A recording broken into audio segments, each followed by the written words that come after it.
We looked at 2 keys to maximizing your story in 2020. The first key is positioning ourselves with an attitude of gratitude. To maximize this, it is truly taking the time and disciplining ourselves to write down 10 things we're grateful for each day. As you reflect on those things, the end of the week or the end of the month, you'll not only enjoy the good things in abundance in your life, it will empower you to stay focused on your dream. The second key is positioning yourself to create stories. Some of those things you wrote down that you're grateful for will be a result of the conflicts you went through. You can be sure many of those conflicts represent great stories when you learn the skill of good storytelling. Today we want to briefly look at positioning ourselves to tell our story. If you feel you have a good story to tell, why do you want to tell your story, and how can you use your story to reach the people you want to reach?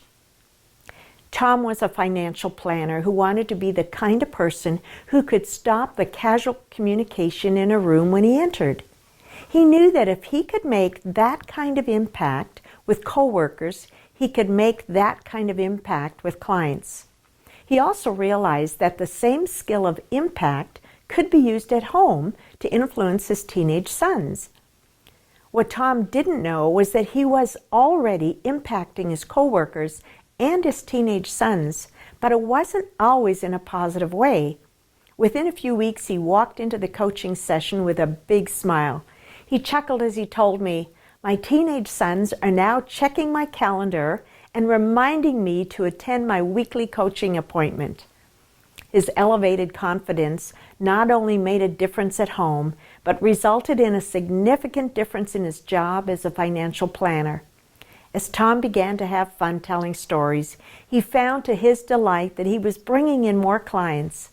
In Tom's case, he wanted to use story to create an impact, and he certainly did. The key to positioning to tell your story is having clarity around the purpose of your story. In the last few weeks, we looked at the key to maximizing your story in 2020 is positioning yourself. Then we took a quick look at 3 steps to do that.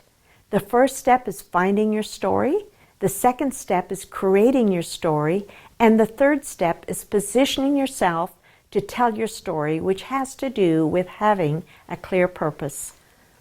Although I'm just giving you a quick overview to position you to maximize your story, we will come back to these and review them in more depth. Enjoy your 2020 story.